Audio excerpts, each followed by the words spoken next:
Bonjour tout le monde. Alors on va attaquer cette fois la voie de signalisation dans la transduction dans les photorécepteurs. Donc les personnes qui n'ont pas suivi les premières vidéos de la phototransduction, il faut obligatoirement revoir les vidéos. Sinon je vais faire un petit rappel, ok? Donc premièrement, on se situe au niveau des segments externes, au niveau des bâtonnets. Ok, je vais faire le rappel. Ok, donc juste un petit rappel. Donc là on se situe au niveau de la partie pigmentaire de la rétine. Au niveau de la rétine, il y a deux parties, la partie nerveuse et la partie pigmentaire. Donc au niveau de la partie pigmentaire, il y a les bâtonnets, il y a les cônes. Donc au niveau des bâtonnets, au niveau de la partie pigmentaire, il y a les disques. Au niveau des disques, on va trouver une membrane, une bicouche lipidique. On va trouver le pigment, le photorécepteur, donc l'antenne qui va capter la lumière sous forme de photon. Donc le pigment des bâtonnets s'appelle la rhodopsine. Ok, psine, c'est pour opsine, c'est la protéine. Et rhodo, c'est parce que c'est la couleur pourpre de ce pigment. Ok, donc la rhodopsine, elle est constituée de la rétinale et de l'opsine. Voilà, donc ça c'est juste un petit rappel pour se situer. Donc la rhodopsine, c'est le pigment visuel des bâtonnets qui se trouve au niveau de la membrane des disques du segment externe. Voilà, ça c'est juste un petit rappel.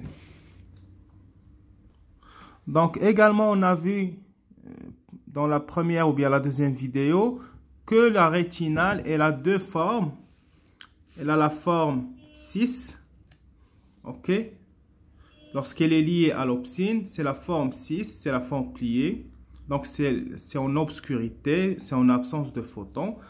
Et elle a la forme qui est trans, c'est pendant la lumière, en présence de photons. Donc il y a deux formes, la forme 6 et la forme trans. Et on a vu dans la deuxième vidéo, je pense, qu'on passe de la forme 6 à la forme trans une fois il y a minimum un photon.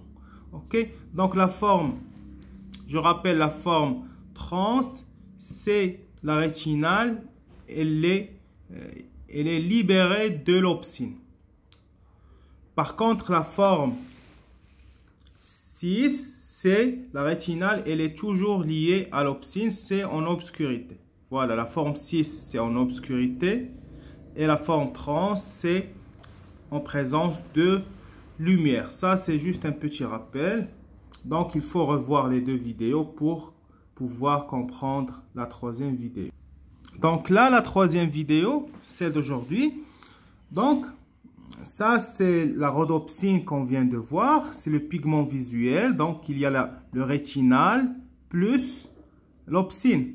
On voit en présence de lumière. Donc, le rétinal, normalement, en absence de lumière, il y a la forme 6, qui est la forme pliée. OK? Et en présence de lumière, donc c'est la lumière qui va activer toute cette cascade de réactions. Donc, ce sont les photons. On voit que la rétinale va passer de la forme 6 à la forme trans. Donc, la forme 6, donc le rétinal, il est lié à l'opsine. Ici, il est lié à l'opsine. Par contre, ici, elle est libérée de l'opsine.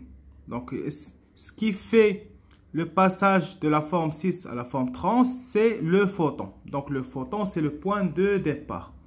Donc, la rétinale, la rhodopsine, c'est le pigment visuel, oui, c'est vrai. Mais c'est la rétinale qui va capter l'énergie, qui va capter la lumière. Ce n'est pas l'opsine. Voilà.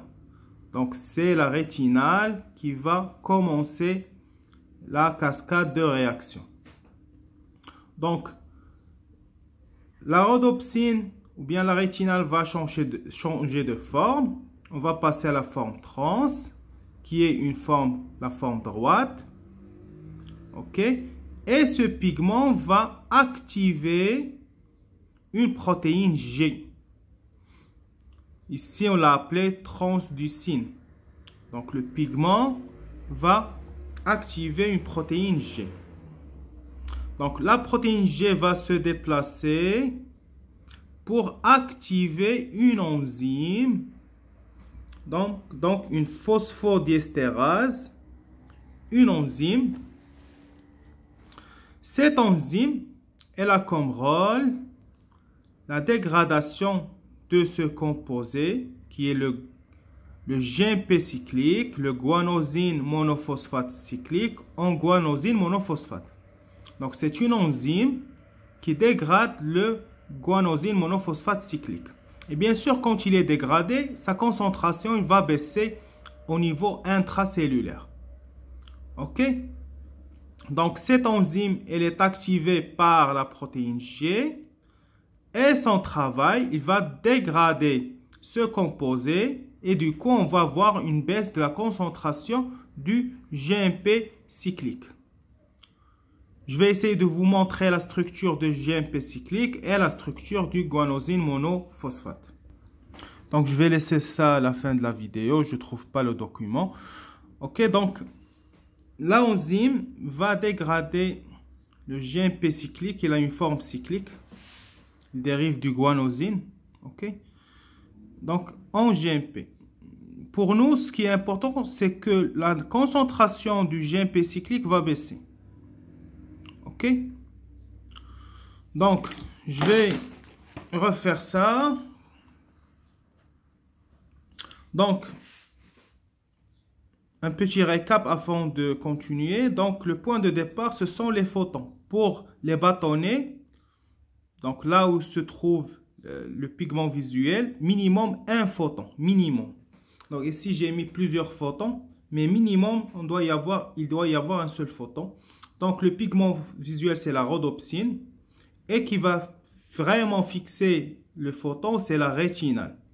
En absence de lumière, la rétinale a la forme 6, qui est liée à l'opsine. Ça, c'est pendant l'obscurité. Et en présence de photons, on va passer de cette forme 6 à la forme trans. Et la rétinale va libérer l'opsine. Donc, c'est la forme qui est non liée. Cette forme de la rétinale, elle est droite et cette forme, elle est courbée ou bien elle est pliée. Après, la rétinale va activer la protéine G. Dans notre cas, c'est la transducine. La protéine G va activer une enzyme qui est la phosphodiesterase. Et on a dit la phosphodiesterase, elle va dégrader le GMP cyclique en guanosine monophosphate. En GP non cyclique, si on veut dire comme ça. Donc, dégrade le GMP cyclique en GP non cyclique. La baisse de la concentration du GMP cyclique, c'est ça ce qui va nous intéresser. Donc, la baisse de la concentration du GMP cyclique va fermer des canaux calcium-sodium. Ce sont des canaux qui vont être fermés. Pourquoi ces canaux vont se fermer? Parce qu'ils dépendent de la concentration du GMP cyclique. Je vais mettre comme ça, cela veut dire concentration. C'est à peu près la même chose avec la libération de l'insuline. Donc la libération de l'insuline, également, on a une concentration du potassium. On a des canaux qui sont sensibles à la concentration du potassium. Et même dans les thérapies du diabète, on trouve des molécules chimiques qui vont donner comme effet la fermeture des canaux, je pense, potassium, donc K+. Voilà. Donc, je reviens sur ça. Donc, la concentration du GMP cyclique va baisser et du coup, ces canaux vont se fermer parce qu'ils dépendent de la concentration du GMP cyclique. Donc, ces canaux sont des canaux ioniques, cationiques. Cationiques parce que les charges sont positives, donc c'est cationique. Et ils dépendent du sodium et calcium. Ils vont se fermer. Du coup, je n'aurai pas le passage du calcium-sodium au niveau de l'intracellulaire. Donc, la concentration du sodium et calcium au niveau de la cellule va baisser Et du coup, le potentiel de membrane, il va baisser pour arriver à moins 70 millivolts. Voilà. Donc, moins 70 millivolts. Bon, pour les gens qui ne connaissent pas c'est quoi un potentiel de membrane, c'est la charge soit à l'extérieur, milieu extracellulaire, soit à l'intracellulaire. Elle dépend des ions. Ok? Ça dépend des ions, de la concentration des ions intracellulaires et à l'extracellulaire. Donc, ici, je vais fermer un canal qui permet l'entrée du calcium et sodium. Donc, il n'y a pas l'entrée de charge positive. Automatiquement, je vais avoir une baisse du potentiel. Normalement, lors de l'ouverture quand les canaux sont ouverts, le potentiel, il est de moins 40 millivolts. Voilà. Donc ça, c'est lorsque les canaux sont ouverts. Là, les canaux sont fermés. Donc, quand il y a la lumière, les canaux se ferment. Voilà. Donc, lumière. Donc, ce qu'il faut apprendre par cœur, c'est quand il y a lumière, les canaux, dans un QCM, vous allez trouver des trucs comme ça. Ouverture, donc en présence de lumière, je vais avoir fermeture des canaux CA2+, Na+, dépendant du GMP cyclique. Il faut bien noter ça, il faut bien apprendre ça. Donc, fermeture des canaux qui dépend du GMP cyclique. Ou bien, ils vont nous dire fermeture des canaux suite à la baisse de la concentration du GMP cyclique. Oui, c'est juste. Si on vous dit suite à l'augmentation du GMP cyclique, non, c'est faux. Donc, fermeture des canaux, pas d'entrée du sodium et du calcium suite à la baisse du GMP cyclique. Donc, ça, c'est le résumé de la voie. Donc, à l'inverse, en obscurité, c'est l'inverse. Donc, on va faire l'inverse. En obscurité, les canaux sont ouverts et on aura l'entrée du sodium et du calcium. Et du coup, le potentiel, il est de moins 40 millivolts. OK? Donc ça, c'est en obscurité. Et ça, c'est en clarté, si on veut dire ça. C'est en présence de photons. On passe de moins 40 millivolts à moins 70 millivolts. Voilà. Donc j'ai préparé ça. En obscurité, c'est moins 40 millivolts. On dit que c'est dépolarisé. En lumière, c'est moins 70 millivolts. Et ce qui permet le passage de cette situation à la deuxième situation, ce sont les fameux canaux cationiques qui dépendent du GMP cyclique ici, fermé à la lumière. Donc, il faut bien apprendre ça. OK? Et après, on va voir la quatrième vidéo. On va voir comment se traite l'information dans la rétine. Donc, au niveau nerveux, on va voir ce qui se passe au niveau des bâtonnets.